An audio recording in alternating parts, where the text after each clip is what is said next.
या तो अपनी निज बात कहूं, भागवत में भीष्म पितामह और मानस में बाली, ये दोनों ही विपरीत अवस्था के दोनों योद्धा हैं।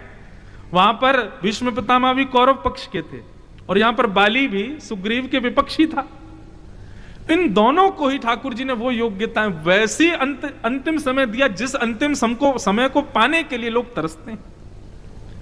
भागवत में तो इतना सुंदर वर्णन आता है कि भीष्म पितामह का हाथ पकड़ करके भगवान बोलते हैं, ए पितामह तुम बड़े भक्त हो, मुझे सब पता है कि तुम गुप चुप चोरी चोरी मेरा नाम जपते हो, मुझे निहार करके खुश होते हो, तुम्हारे आंसू आ जाते हैं जब मैं रथ चलाता हुआ आता हूं अर्जुन का, तो तुम कौरव पक्ष में खड़े होकर के भाव विभोर हो जाते हो मुझे देख के, मैंने देखा तुमको, इतना प्रेम करते हो तो फिर कौरवों के पक्ष में क्यों?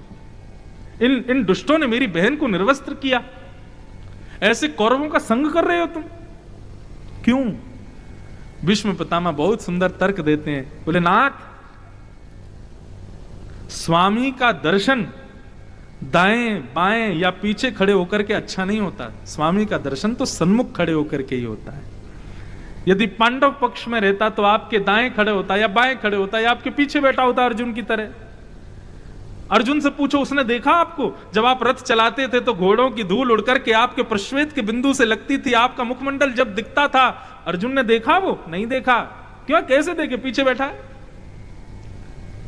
जब सामने से आए हुए बाण को बचाने के लिए आप रथ को घुमाते थे, उस समय अपनी भुजाएं उठाते थे और इस प्रकार से चाबुक चलाते थे। क्या ये